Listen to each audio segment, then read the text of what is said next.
All right, family, put your hands together and welcome from Brooklyn, James Fitzgerald.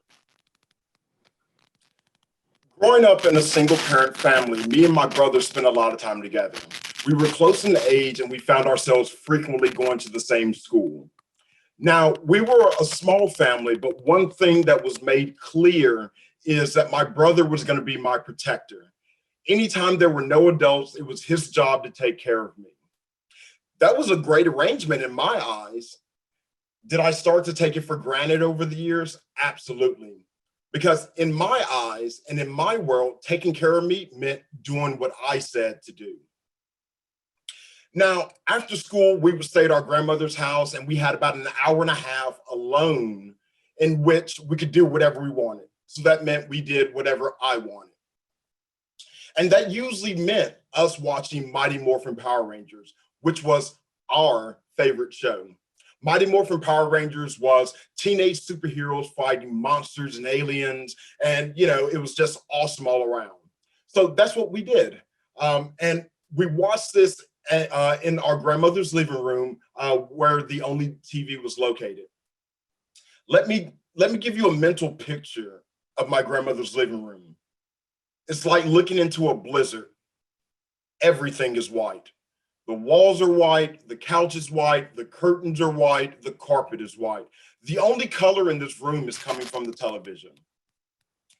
This living room is sacred ground in our grandmother's home.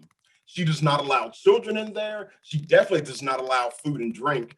But I convinced my brother, hey, we need snacks while we watch the Power Rangers today. Because if the world didn't know, they were showing a special episode called the Green Ranger Saga, where they were introducing this new evil Green Ranger. It was groundbreaking. So we definitely needed snacks. So I get like my chips and I get my Kool-Aid and I get my candy bars. And I convinced my brother, as long as we clean everything up before our grandmother gets home and leave no trace, we'll be fine.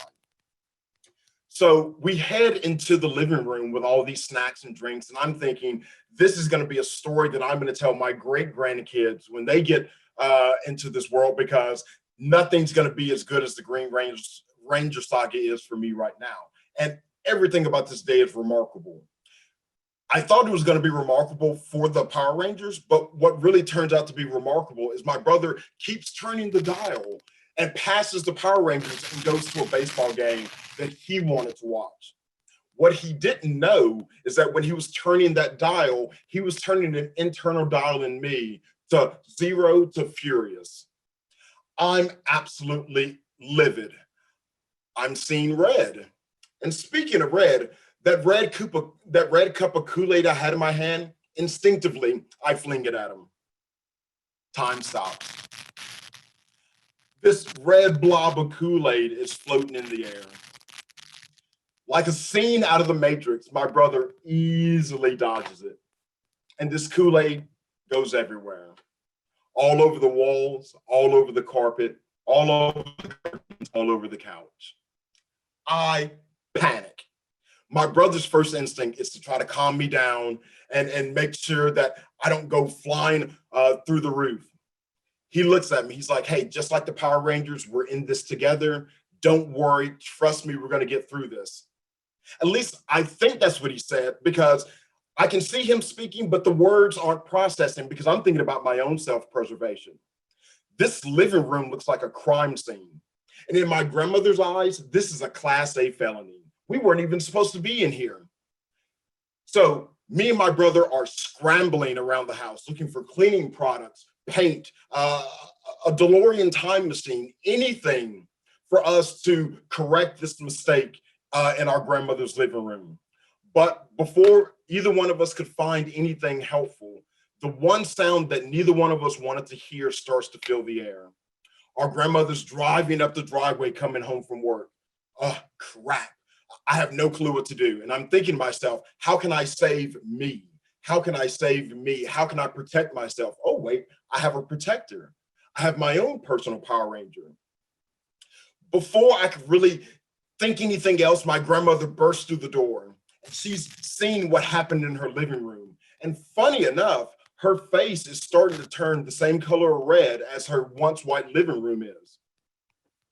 Before my brother could utter a word, I say, it was him. Now, me and my brother both know how our grandmother is. She's extremely strict. There's no conversation when you're in trouble. It's either guilty or not guilty. And guess what? You're guilty. So my brother didn't even have an opportunity to say a word. His eyes are like dinner plates as he's looking at me in shock. But for me, I know that, hey, this is the best thing that I could do to save myself. And my protector, I'm sure he understands that, hey, this is helping me in some way. So it makes sense, right? And luckily, we're the type of family, we don't talk about those kind of things. We're all emotional mutes. So we don't even talk about it between me and my brother after he gets punished. As time goes on, I don't need my protector as much. Years pass. I even joined the military. So the relationship between me and my brother kind of balances out. I still like to come home and visit my family. So I come home to visit and we're sitting around my grandmother's living room with all the other members of our family. Guess what? The living room's white again. Everyone can calm down. So we're sitting around this blizzard living room sharing stories from the past, which is what we always like to do during the holiday times like now. It gets around to my grandmother.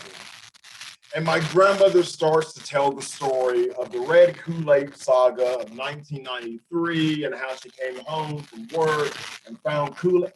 Oh, I'm so embarrassed because everyone else in the family is just dying laughing, hearing about this crazy situation and how my grandmother overreacted and everything like that. Even I start to have a little fun with it and start to laugh along with everyone else.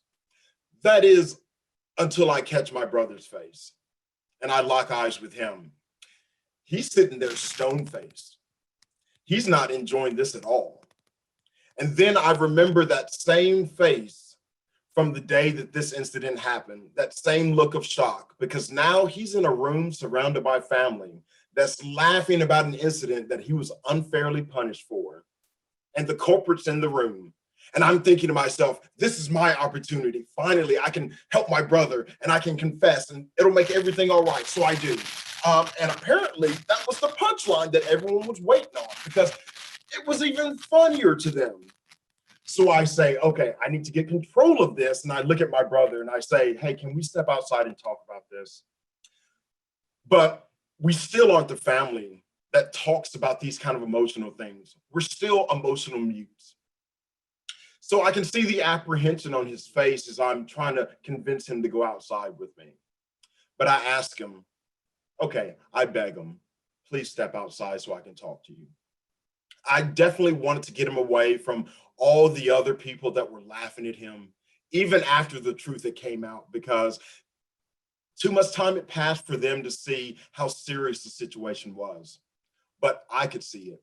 So me and my brother step outside and we're starting to have one of our first heart-to-hearts. So it's very weird, but I do get an opportunity to tell him how sorry I am. And I remember the things that he said to me about how we're a team in this and how we're together. And it dawns on me in that moment that this is my opportunity to protect my brother.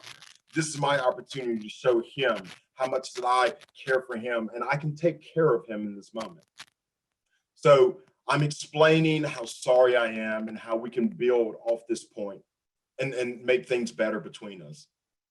During that time, I definitely learned it's never too late to say I'm sorry, and blood is definitely thicker than Kool-Aid.